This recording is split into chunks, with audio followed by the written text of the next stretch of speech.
my dear students, I am Sonia and welcome to my channel biology यात्रा। तो आज हम क्या करेंगे, एग्रीकल्चर प्रैक्टिसेस टॉपिक आज हमने सेलेक्ट किया है, आज हम इसको करेंगे। ठीक है, एग्रीकल्चर प्रैक्टिसेस होती क्या है, यानी जब हम किसी भी क्रॉप को ग्रो करते हैं, ठीक है, या हम जब हमें कोई भी खेती करनी होती है, किसी भी क्रॉप को ग्रो कराना होता है, उस टाइम पे हम जो जो एक्टिविटीज़ फॉलो करते हैं from preparation to soil to harvesting और स्टोरेज, ठीक है, वो सारी की सारी क्या होती हैं, वो सारी की सारी ही एग्रीकल्चर प्रैक्टिसेस होती है। यानी हम उन सारी एक्टिविटीज़ को क्या बोलते हैं, agriculture practices. Means all the activities which are carried out by a gardener for the planting of a fruiting plant or an ornamental plant।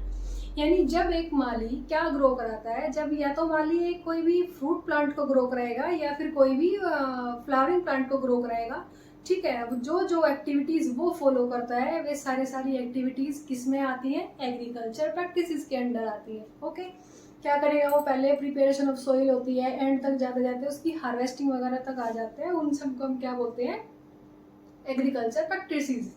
ठीक है, इन्हीं एक्टिविटीज को हम बोलते हैं एग्रीकल्चर प्रैक्टिसेस। देखते हैं कौन कौन सी प्रैक्टिस होती है ये।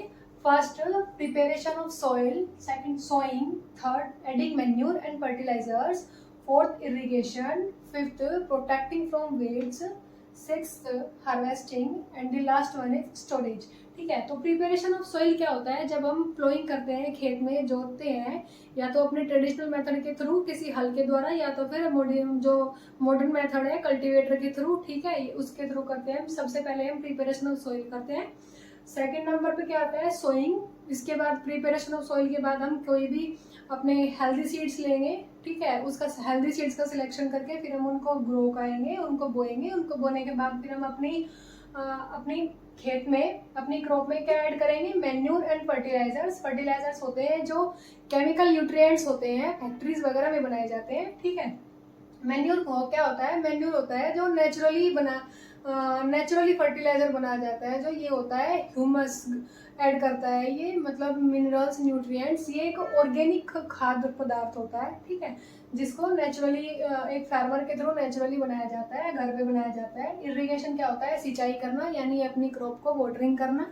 ये दो मेथड से होता है, एक ट्रेडिशनल मेथड है, ठीक है, ट्रेडिशनल मेथड 4 तरीके के होते हैं, एंड सेकंड टाइप होता है इसका मॉडर्न मेथड। मॉडर्न मेथड में होता है स्प्रिंकलर सिस्टम होता है, सेकंड ड्रिप सिस्टम होता है, और प्रोटेक्टिंग फ्रॉम वीड्स। वीड्स क्या होते हैं, जो हमारी क्रॉप्स में अनवांटेड प्लांट्स ग्रो कर जाते हैं, जिनको हम नहीं चाहते हैं, अनडिजायरेबल प्लांट्स होते हैं, जिनको हम अपनी इच्छा से ग्रो नहीं कराते हैं, लेकिन वो कर जाते हैं, वो हमारी क्रॉप्स के साथ कॉम्पिटिशन करते हैं, उसकी वजह से हमारी क्रॉप्स को क्या होता है, वाटर, सनलाइट एंड न्यूट्रिएंट्स कम मिल पाते हैं, तो उसकी वजह से ये ज़रूरी होता है कि हम उनको अपनी क्रॉप से रिमूव कर दें। ठीक है, वही होता है कि हम अपनी वीड्स से हम अपनी क्रॉप को प्रोटेक्ट करते हैं, उनकी रिमूविंग करते हैं। ठीक है, और वीड्स को रिमूव करना ही क्या होता है, वीडिंग होता है। एंड हार्वेस्टिंग, अब जब हमारी क्रॉप पक जाती है, पूरी मैच्योर हो जाती है, तब उसका टाइम आता है कटिंग करने का, एंड कटिंग करने के बाद उसकी हो जाती है स्टोरेज, जब हम अपने ग्रेन्स वगैरह को निकाल लेते हैं चाफ से। चाफ क्या होता है, चाफ वो किसी भी क्रॉप की सूखी डंडी होती है, उसको हम चाफ बोलते हैं। जब हम उससे अपने ग्रेन्स निकाल लेते हैं, अपने व्हीट या राइस को निकाल लेते हैं, फिर हम उनका स्टोरेज करते हैं बड़े बड़े बर्तनों में, जिसको बोलते हैं माइल्स, सिलोज, ठीक है, उसको स्टोरेज बोलते हैं। अगर आपको मेरी वीडियो अच्छी लगी हो तो प्लीज़ लाइक एंड सब्सक्राइब जरूर करके जाइएगा। Thank you so much for watching.